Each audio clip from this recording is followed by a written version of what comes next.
পুনৰ শ্ৰীমন্ত শংকৰদেৱ সংঘলৈ ঘূৰি আহিল 11টাকৈ পৰিয়াল। মৰিগাঁও জিলা শাখাৰ শংকৰ মাধৱ আঞ্চলিক শাখাত পুনৰ অন্তৰ্ভুক্ত হ'ল 11টা পৰিয়ালৰ 73গৰাকী সংগী। ভাৰতবৰ্ষৰ ধৰ্ম, সাহিত্য, সংস্কৃতিৰ সুবৃহৎ গণতান্ত্ৰিক তথা জাতীয় অনুষ্ঠান শ্ৰীমন্ত শংকৰদেৱ সংঘৰ নীতি আদৰ্শত আকৃষ্ট হৈ অব্যাহত আছে নতুন লোকৰ আগমন। বিভিন্ন কাৰণত সংঘৰ সংগীপদৰ পৰা অব্যাহতি লোৱা লোকো ঘূৰি আহিছে অনুষ্ঠানটোলৈ।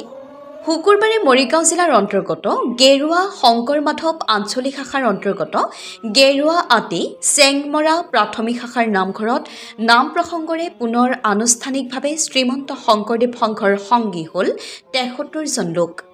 2 বছৰ পূৰ্বে সংঘৰ সংগী পদৰ পৰা অব্যাহতি লোৱা 11টা পৰিয়ালে সংঘৰ পবিত্ৰ সংবিধানৰ নীতি আদৰ্শক সন্মান জনাই পুনৰ নিজ নিজ প্ৰাথমিকত সংগীপদ গ্ৰহণ কৰিছে।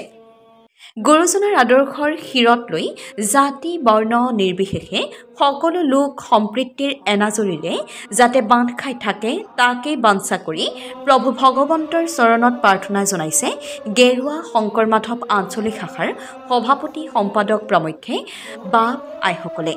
মৰিগাঁৱৰ পৰা হিমু বৰাৰ ৰিপৰ্ট, অসম কণ্ঠ। আপোনালোকে চাই আছে আপোনালোকৰ প্ৰিয় চেনেল অসম কণ্ঠ।